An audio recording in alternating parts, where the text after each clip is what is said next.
Good afternoon, everybody. Welcome. I'm Jessica Morgan. I'm the director here at Dia Art Foundation. Thrilled to have everybody with us today for this afternoon's panel. Obviously, we will have a deep dive into the work of Ha Chong-Hyun by our wonderful panelists. I'm sure familiar to all of you, but Ha Chong-Hyun was born in 1935 and is widely regarded as a foundational figure in Korean modern and contemporary art and a leading voice in the Dansaekhwa movement. Emerging after the Korean War, he developed a radically material approach to abstraction, most notably using his signature technique of pushing oil paint through the back of the raw hemp canvas. Beyond his own practice, he has played a vital role in Korea's contemporary art landscape as a teacher, a mentor, and an advocate for fellow artists on the international stage. This is a particularly exciting moment for Korean contemporary art internationally, and Ha's first North American retrospective opens at the Asian Art Museum of San Francisco this fall, which I know we're all looking forward to. A little plug for Dia. We've just opened 2 exhibitions of Liu Fan, Ha's fellow Dansaekhwa movement member, one in Venice at the SMAC space in San Marco, and in Dia Beacon we just opened a survey exhibition including 8 wonderful paintings that were gifted to us by Liu Fan and a group of sculptures, and we'll be celebrating with him this weekend. In addition, this fall, Jordan Carter, who's going to be introducing our panelists in a moment, who is a curator and co-leader of the curatorial department, Jordan is working with Haegyu Yang on a major commission that will open in October at Dia Beacon. And next spring, Min-sun Jeon, who a curator here at Dia, will be working on Sung-tak Lee's display of works from our collection. I want to thank greatly Tina Kim Gallery and Kukje Gallery, our dear friends, for organizing this gathering and for thinking of Dia as a host venue. We're delighted that Tina has been such a long-term friend and supporter of Dia and grateful for her continued commitment, building a platform for Korean art here in New York in such a profound way. We're happy to have many colleagues with us today and supporters from peer institutions, including the Asian Art Museum of San Francisco and the Guggenheim Asia Art Initiative. Congratulations to everyone for your 20th anniversary. I popped by last night. It was great to see such a wonderful crowd of people, and bravo for all the work that you've done. So I'll pass to Jordan, our curator, who's going to lead the conversation with our panelists today. And thank you all. Please enjoy the talk.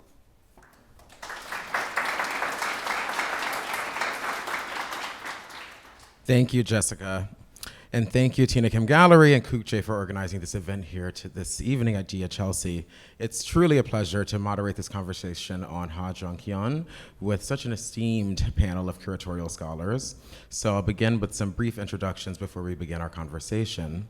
Soyoung Lee is the Barbara Bass Baker Director and CEO of the Asian Art Museum of San Francisco and curator of the upcoming Ha Chong-Hyun retrospective opening there this fall. She joined the museum in 2025 after serving as chief curator of the Harvard Art Museums and previously spent over a decade at the Metropolitan Museum of Art right here in New York as its first curator of Korean art, where she helped significantly expand the field here in the United States. We're also joined by Sunjung Kim, who is the artistic director of Art Sonje and Seoul and co-curator of Ha Chong-Hyun's upcoming retrospective. She is an internationally recognized curator and has organized key exhibitions of Korean contemporary art and has played a central role in shaping the discourse around artists like Ha, including his earlier experimental work, which we'll discuss later. And finally, Kyung An is curator of the Asian Art Initiative and head of the Global Exhibitions Initiative at the Guggenheim Museum here in New York. Her landmark 2023 exhibition, Only the Young, Experimental Art in Korea from the 1960s and 1970s, has been truly instrumental in reframing the context around Ha's early experimental practice and situating it within a broader experimental milieu. So to begin, we thought it might be nice to sort of set the stage, if you will, considering we are here at Dia, with a bit of positioning Ha within the context of global post-war movements and international simultaneities, and really thinking about the multiple art historical frameworks that his practice really invites. Within the broader international field, DIA has been expansively engaging over the years. We've been thinking, of course, about practices emerging around the 1960s and 70s that are grounded in minimal forms and materially and process-driven approaches to art making. At DIA, in particular relevance and perhaps in counterpoint to Dansaekhwa, are American minimal painters currently on view at DIA Beacon, including the likes of Agnes Martin and Robert Ryman, who variably engage the monochrome and the material structures of painting itself. Additionally, figures associated with the Italian movement of arte povera, including Mario Merz and Aguero Boetti, provide a useful parallel. Merz and his use of organic and industrial materials within iterative systems, and Boetti with his interest in process, repetition, and distributed authorship. While not aligned with Dansaekhwa, these practices resonate with Ha's own material procedures in his negotiation between structure and contingency. At DIA, we've also engaged figures like Antonio Tapier, whose art informel painting provides an early point of contact with Ha, even as Ha's work shifts from gesture towards process. And artists, of course, associated with Mona Ha and Dansaekhwa, including Kishio Sugo and Liu Fan, are now on view at DIA Beacon and offer a more direct resonance through their shared emphasis on materiality, relation, and constraint. I believe we will return to Lee's influential relationship with Ha during our conversation. And while Dansaekhwa technically enters that field slightly later, really in the 1980s, Ha's practice eludes singular categorization, so we really see sort of these resonances throughout the decades. And it moves between informal, the experimental networks of the 1970s, and the language we now associate with Dansaekhwa. Soyoung, to open and sort of start us off, since we're here in part to mark Ha's first North American museum solo exhibition that will open later this fall at the Asian Art Museum, could you give us a brief sense of that project? You know, what does it set out to do, and really, why now? Thank you. I'll take the clicker. Thank you so much, Jordan. I will, I think, reserve all of the thanks till the end, hopefully, but just very briefly, though, thank you to Jordan, thank you to Jessica for allowing us to occupy this space, and thanks to all of you for coming and spending an hour with us this afternoon. So for those of you who may not be as familiar with the Asian Art Museum San Francisco, the museum has been in existence since the late 50s. We do Asian art all the time, every day, 365 days, and of all periods, so from ancient through contemporary, but our foray into modern and contemporary is relatively recent. I arrived at the Asian Art Museum last spring, so I've been in this role for about a year, and absolutely an honor and delighted to be in the Bay Area as a former New Yorker. I love New York, but the Bay is the special thing I think about the Asian Art Museum, both in its geographic location and conceptually, is the proximity or the ties to Asia, the region. So I always say that the California and Bay Area especially is the west coast of the US, the east coast of the Indo-Pacific region. And within the field of modern and contemporary, and particularly in charting the future vision for how we define Asian and Asian diaspora culture, art broadly, that is the role that the Asian Art Museum would like to play in leading those conversations globally with colleagues, particularly in New York, who have already charted that course, like the Guggenheim's Kyung and others. And within that context, why Ha, why now? Because we are the Asian Art Museum, one of the really core functions and special thing about it is that it is a Pan-Asian museum. And so we represent almost all cultures and seek to sort of refine and constantly expand and disrupt the boundaries of what constitutes Asia, whether that's geographic or conceptual. Why Ha Chong-Hyun, why now? Part of that, I have to say, is about relationships. So it's the relationship with Tina Kim Gallery, with Sancheong. When we asked Sancheong, who is a curator who deeply knows the artist, did an incredible eye-opening for many people, even in Korea, exhibition of the artist's early works, which had not been as well known, situating him beyond what we typically know of him as a Dansaekhwa artist. And so I am a fairly recent interloper within the field of contemporary art. I spent most of my career pre-1900s with dead artists. But thinking about what would bring audiences in and how do we continue to expand the Asian Art Museum's reputation, but also build the field, both of Korean but just sort of broadly Asian contemporary art. We really felt that Ha Chong-Hyun, who is still alive and is a core part of Dansaekhwa, but has this incredibly versatile career that Sancheong will help really highlight in the exhibition. And this is his first retrospective, which we felt was ripe at this moment. I realized that I took the clicker and I forgot to advance. The images are not as, which way am I going? But here's Ha in his studio, and yeah, just if you could just keep going quickly. Just the history of Korean art, mostly pre-modern, but that's what we have been dedicated to in addition to other arts.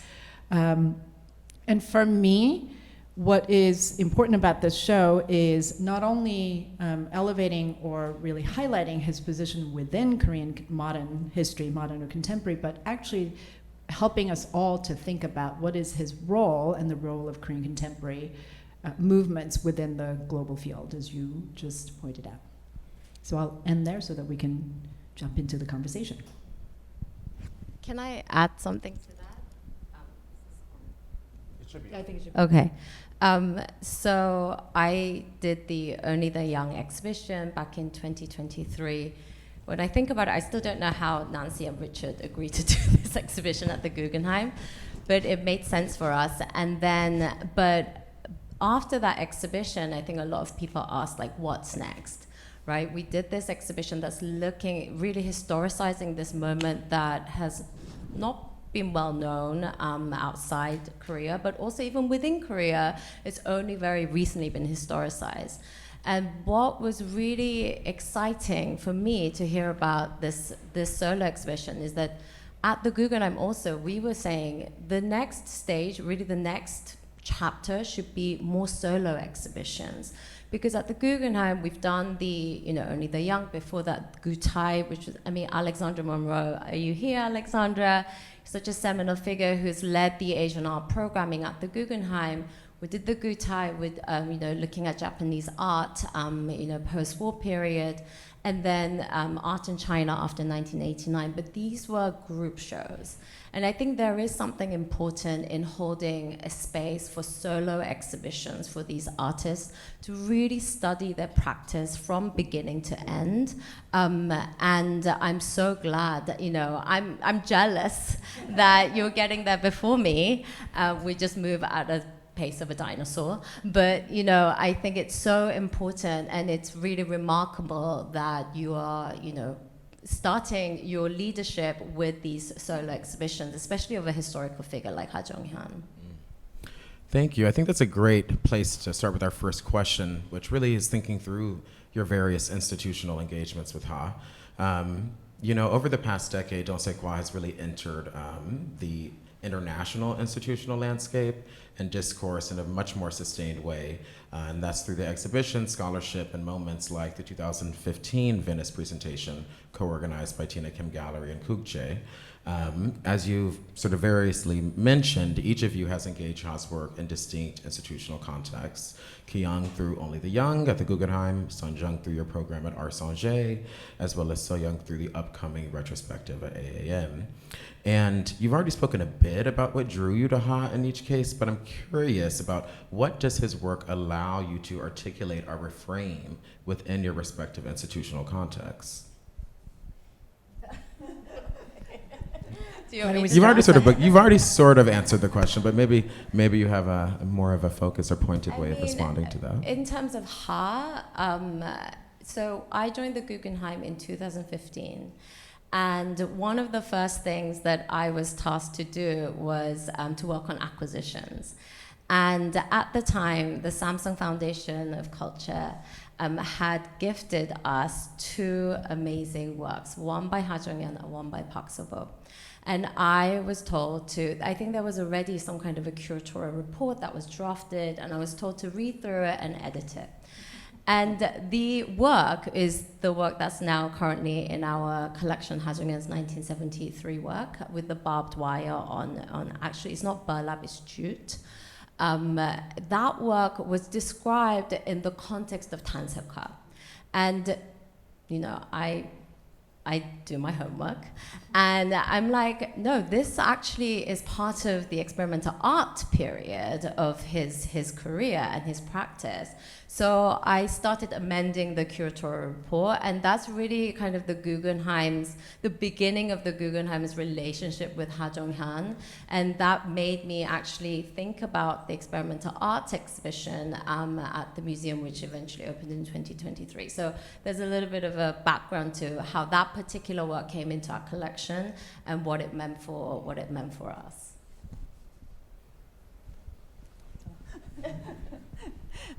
I mean, at Sonje, I did the Ha Chong-Hyun show because when I first, I know his work well for Dansaekhwa work, but I saw his retrospective at MMCA in 2012, and then I found his earlier practice so interesting. And then as a curator, we are so busy with working for other, curating other works, and then if I didn't do Ha Chong-Hyun show, I cannot research on his earlier practice. And I'm interested in this experimental art period of the Korea after Korean War, and then the big development of the rapid development of the Korean modernization.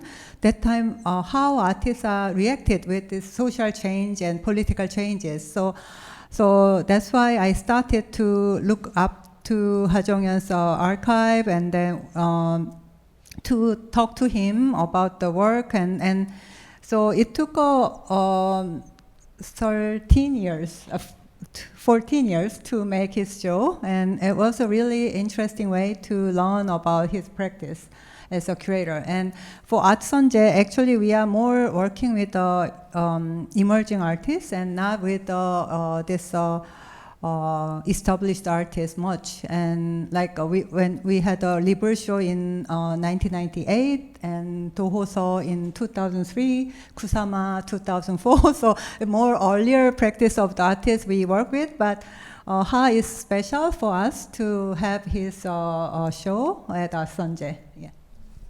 That's really maybe a great segue to thinking about maybe the limits of Dansaekhwa as a category in relationship to Ha's expansive practice. So I want us to think a little bit about before and beyond Dansaekhwa. You know, the term sort of loosely referring to Korean monochromatic painting has been productive, but also somewhat flattening in relationship to his work.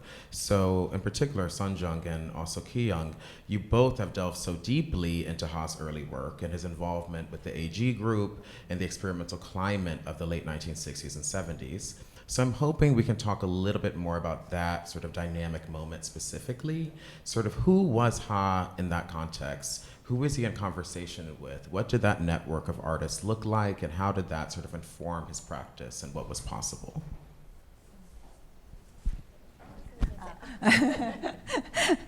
Actually, my research of the Ha's earlier practice, there are two scholars I want to mention. Soyoung Kim, she passed away, and she did a big research on avant-garde art in Korea, experimental art in Korea, and also Kyung made a good research about relation with Ha's earlier practice, Naissance series with Korean ceilings of traditional houses, and that was really amazing to learn about it. And also Kyung's research on 공간, the magazine, which was made in 70s, influence to artists and also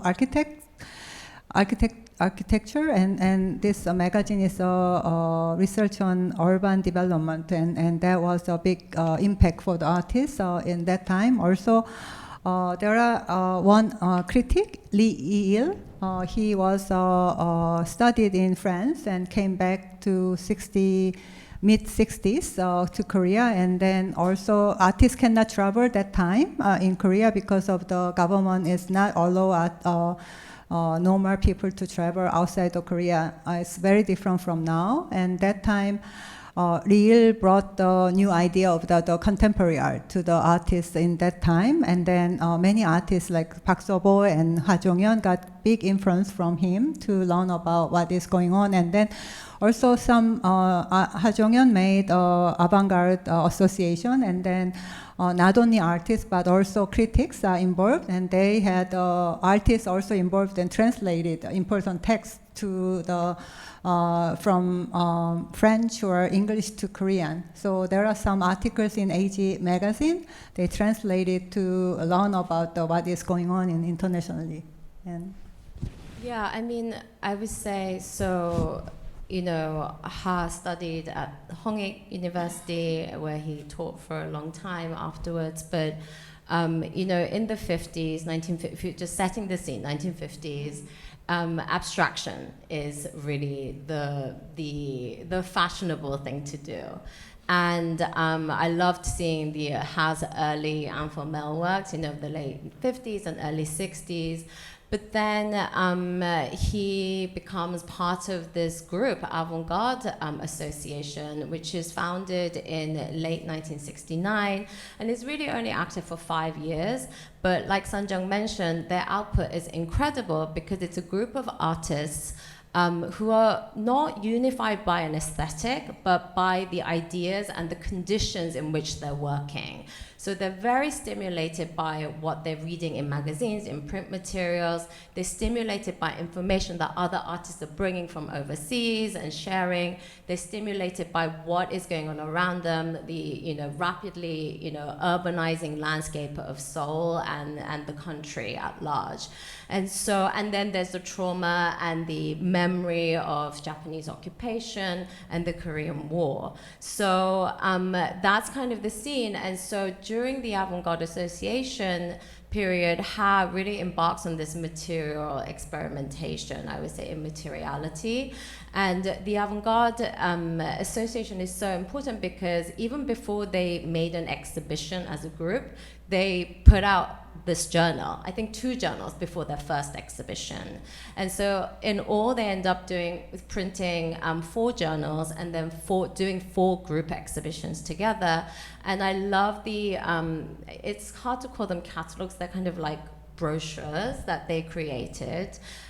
Which includes, the artist's name and what school they went to, and then the works in the show, and then an image of the artist's work. And you can really see, like, when you look through all 4 of those exhibition brochures, you really see Ha's practice evolving and him responding to what he's seeing. So Konggam magazine, which was founded in 1966 by the amazing architect Kim Soo-gun, is not only a magazine that deals with visual culture in the way we think of contemporary art, but it's about design, it's about architecture.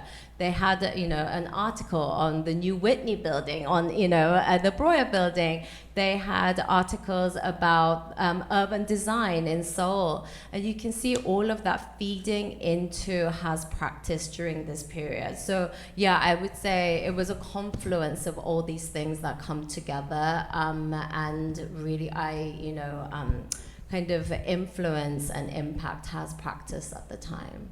I want to build on that a little bit and sort of ask, you're speaking about how he's learning sort of through these remote interfaces, magazines, print and matter, and so forth.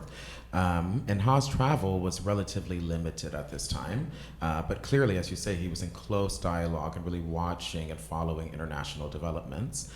But how do we understand that kind of engagement, encountering work at a remove, sort of through these mediated encounters? And what does this sort of relationship to global art histories mean for how we read his work now? I think Sanjay should answer that question first. Yeah. So, first moon landing, was showed in TV in Korea. It was so excited by normal people, but also like artists like Ha. So he want to develop the idea of this new era with the technology. So he tried, that time he tried to use the mirrors and X-ray films to his kind of installation piece. Yes, over there. This one is from the Daehan News, one of the news from the Korean news that broadcasting exhibitions that time. So Hame, and also there is a censorship on the newspaper. So Ha stacked the 1 year newspaper and then collected plain paper together and showed this piece.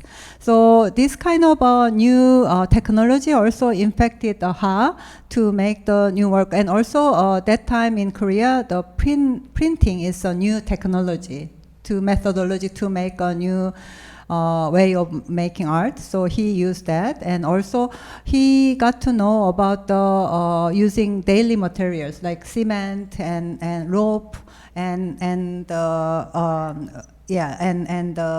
wood from the construction site, and these kind of materials he used. And also he even used in his show in Tokyo, he used a toilet paper to cut down and then make the piece. So, and also what I think one of the most important thing is his materials, using of materials. So he used a potato sack from the street to make the painting, push the painting from the back to front, and also using fire on his paintings from the earlier Emperor series. He was invited to the Paris Youth Biennale, and that time he made Emperor painting, but that is very thick materials on the surface. So he want to always think about the escape from the two-dimensional to three-dimensional, even it was on the wall, and then using fire. That kind of important movement is from Ha. I wanted to just kind of really emphasize how, so I think most of us, and particularly the young generation, I would say anybody under 40 here, know South Korea best for where it is now. Global, dominant in global culture, pop culture mostly, but culture in all aspects. And we're talking food, music, dance, drama, beauty, what have you, painting, other forms of visual art, high art or low art. How many, just out of curiosity, how many of you here are collectors of Ha or Dansaekhwa or have seen his works in person? Just curious. We have a good number here. Okay, so this is a big group.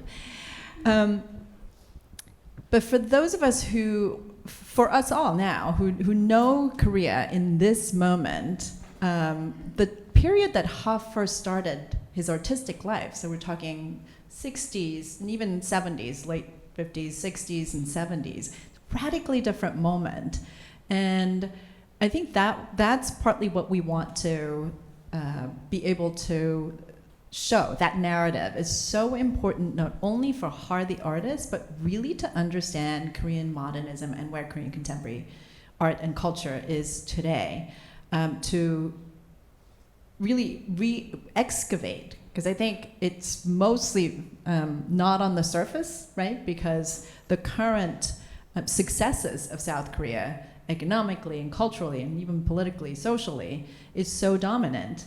But where the country came from and what those years meant for the artists and the trajectory of where the culture today was built from, that is partly what appealed to me about a show about Ha Chong-Hyun and the work that scholars like Sancheong and Kyung and others have done in really delving into what it means for artists at that time to be turning to materials of every day, grappling with just the incredible political, so under authoritarianism, right, limitations, trying to break free as artists, and also contending in the 60s and certainly in the 70s, the ridiculous rapid transformation that is like whiplash and trying to make sense of Korea and the world.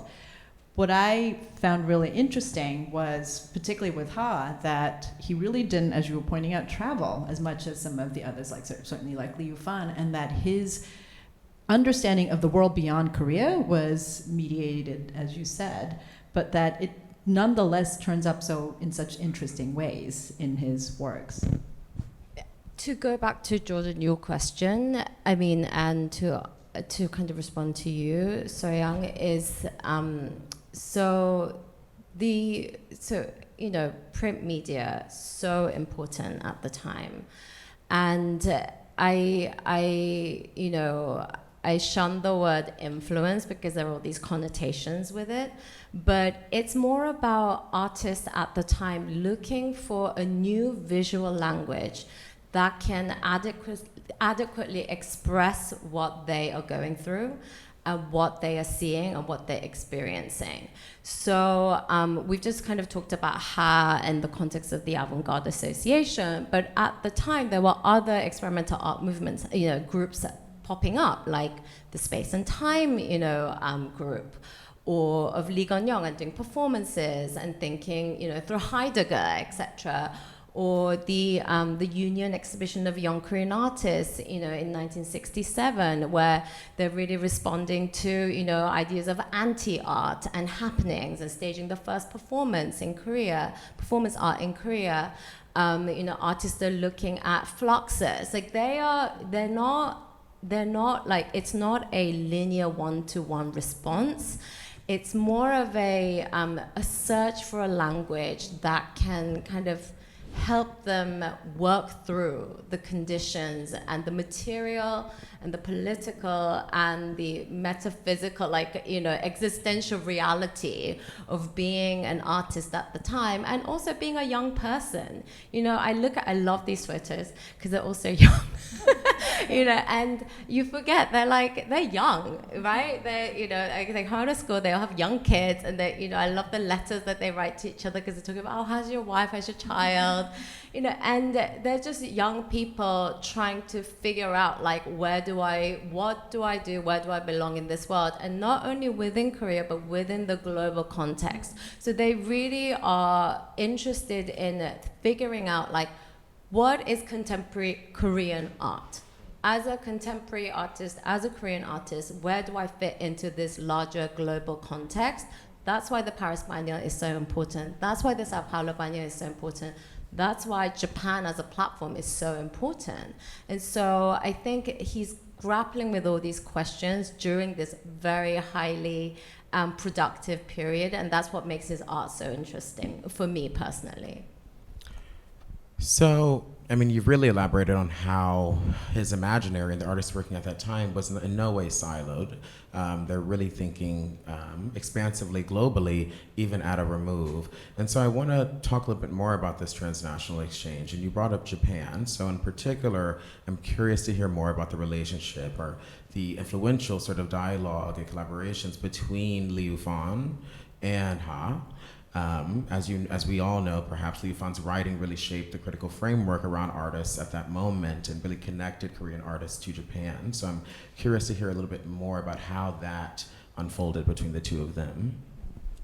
So Liu Fan was in 70s in AG Avant-Garde Association magazine. Liu Fan's writing was introduced for the first time, and also Liu Fan was because Ha was lived in Japan during the occupation time, so he speaks Japanese fluently. So Ha was also became good friend of Liu Fan, and then they got influenced each other. And first Ha's exhibition in Japan in '72 was introduced by Liu Fan to have the exhibition venue for Ha's exhibition. So both of them became good friends. And also Paris Youth Biennale, there is a section for collective artists, and Liu Fan curated that section with Ha and other artists. So there are really good a great relation between these two artists, and then working together. And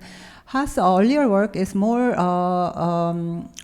Dansaekhwa's earlier works in 74, 75. That is, he's looking for Michael Fried or Lawrence Alloway's writing and theory, and then he did more systematic paintings. But later, Ha was influenced by the monoha movement, and so in the beginning he just pushed the painting and let it that. But later he work on the surface. That is, think about relation with the monoha movement and make a more natural way. And many some critics in Japan also mention about that.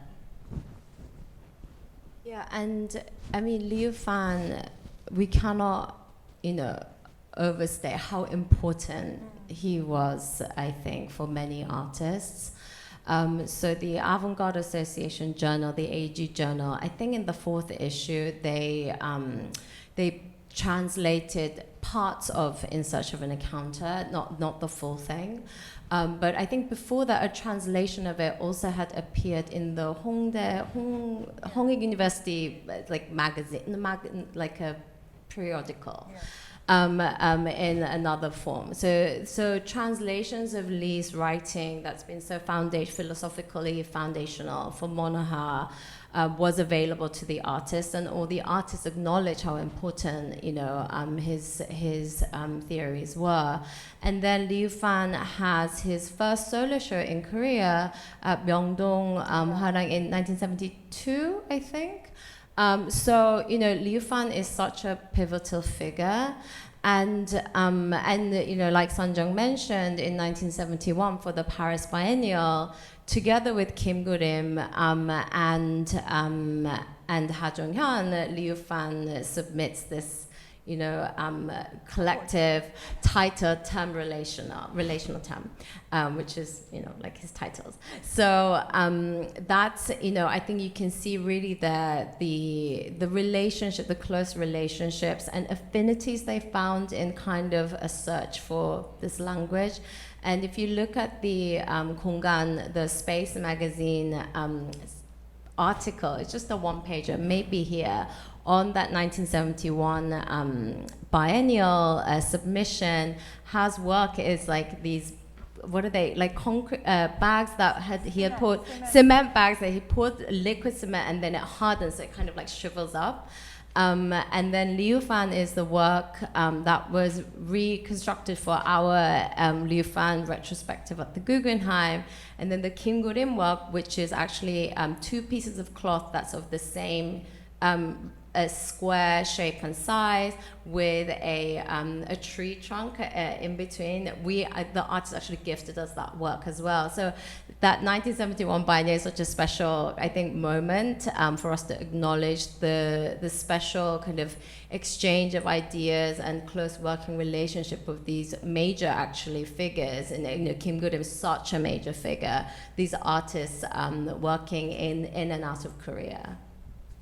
I actually wanted to probe a little bit more and see if you can speak a little bit about what we were talking earlier. So your point about the relationship. This is the image. Yeah.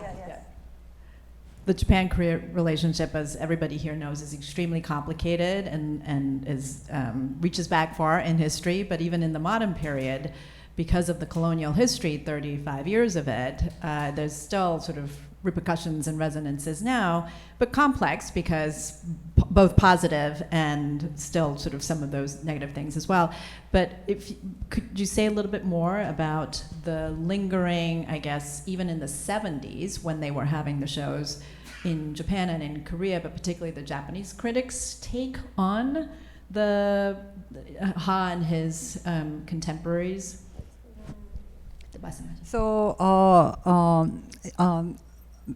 Nakara Yusuke actually visited Korea with the Tokyo Gallery that time to selected 5 Korean artists and then made a show about the white paintings. But Ha was not in that show. Ha was making the white paintings, but he was not involved in the show. And 5 artists. That was our first contemporary Korean show in Tokyo Gallery, and later there was a big Korean painting show in the museum. That time Ha was involved, and then Ha was had several exhibitions in Japan, and it was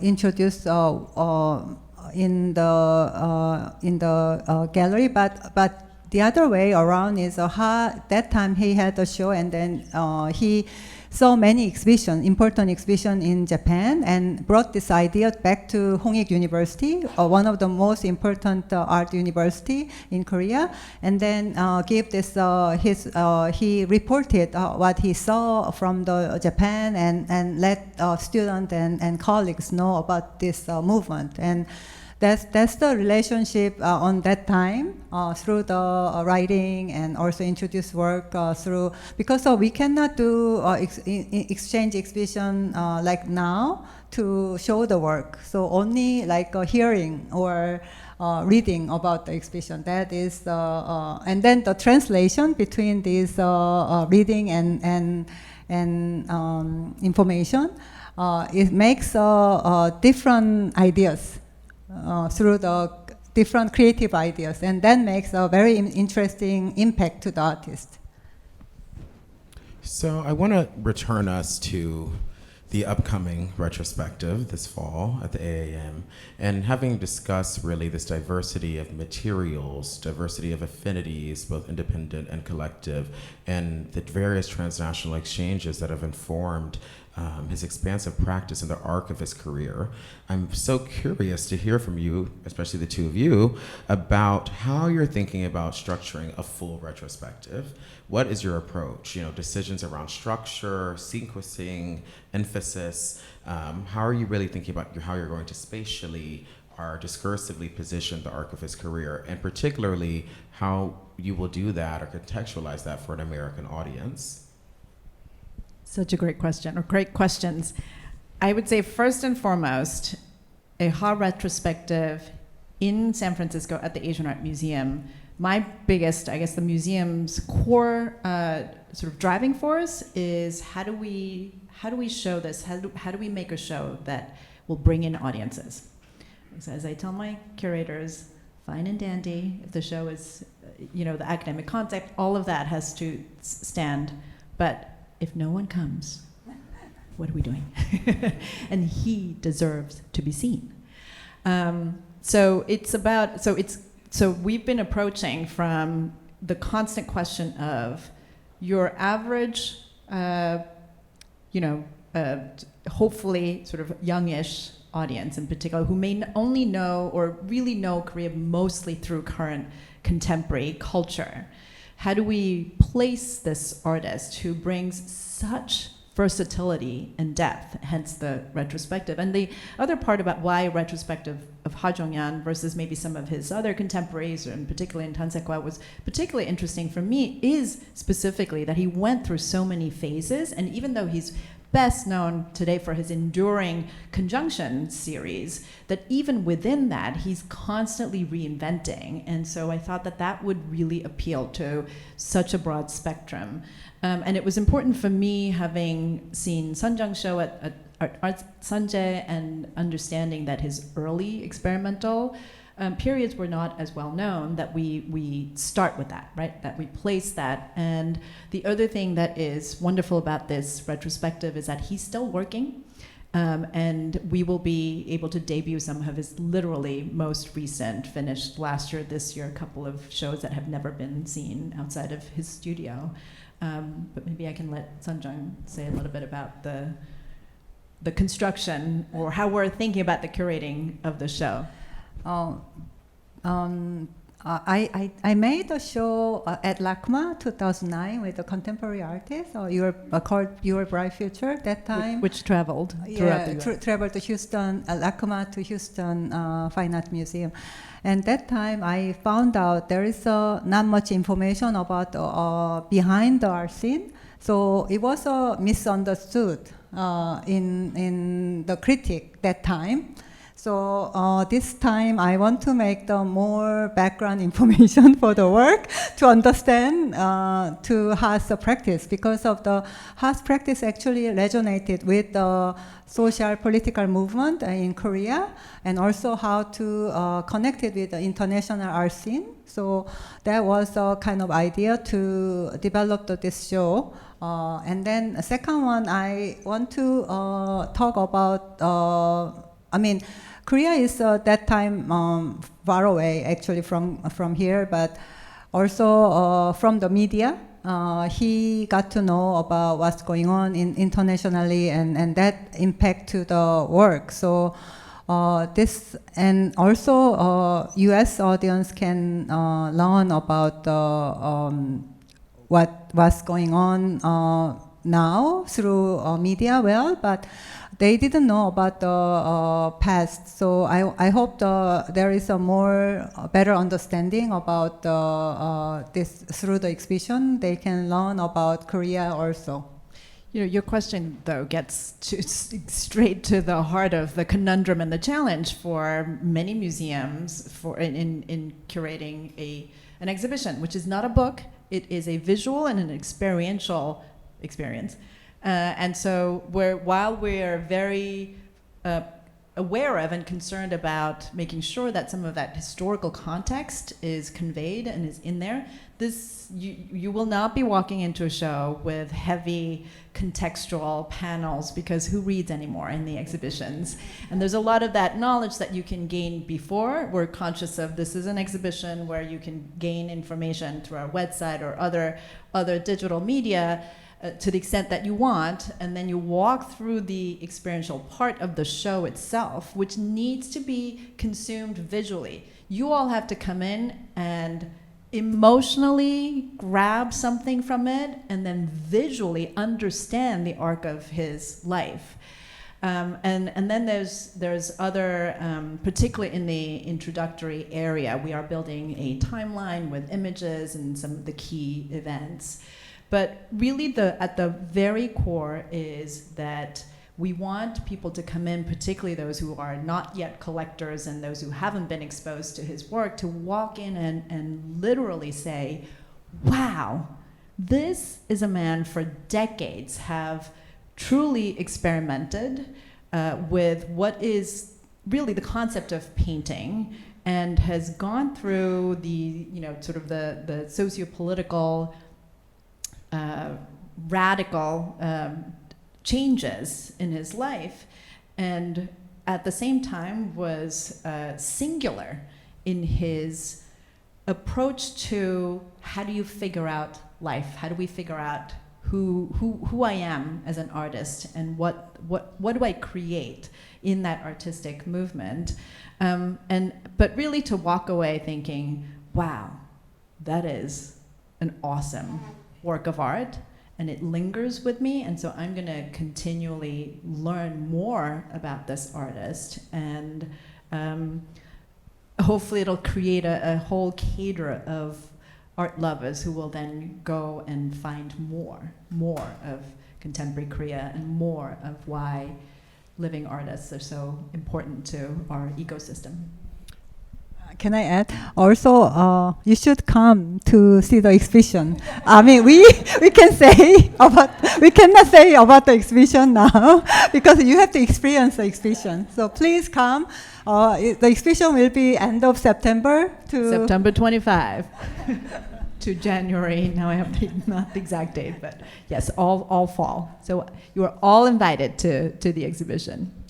I want to just, before we close the conversation, acknowledge and honor something you said, which is really true and something that we think about a lot at DIA, which is how important it is to give these living artists associated with these historical periods these major institutional solo exhibitions, these retrospectives, while they're still alive, while they can participate in the dialogue, hopefully be involved with the installation, and really experience it as well, you know. So I think that's just really great that this is happening while he's still with us and able to really have that retrospective gaze with you in collaboration.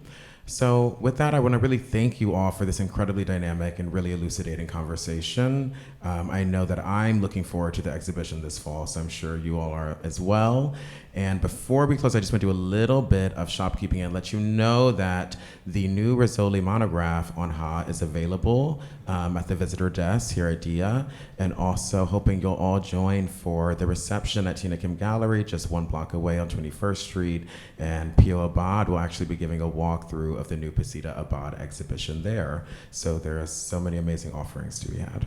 May I just close also with, I know you opened with it, but a deep, deep heartfelt thanks to Tina Kim, who couldn't be here physically with us, but I know is in spirit here with us, and Demi and her entire team who have worked tirelessly and will continue to work with us, not only on this, but on the exhibition, to the Kukje Gallery team. And if Joan Key is in the audience, are you here? No, okay. Joan, of course, is the pioneer with Dansaekhwa, the movement, and establishing it outside of Korea. So I wanted to acknowledge her work that we are building on. And I think I saw Alexandra Monroe walk in. If you're here, wave your hand. Yay. Thank you, Alexandra. So figures like Joan and Alexandra who've really lifted the field of Asian and Asian diaspora art and in the global context. We are fortunate to now have this ecosystem where we have many colleagues that we work with, and that's really what our work is about, the relationships and building those. So thank you again for coming, and thank you, the two of you. Thank you, everyone. Have a lovely evening.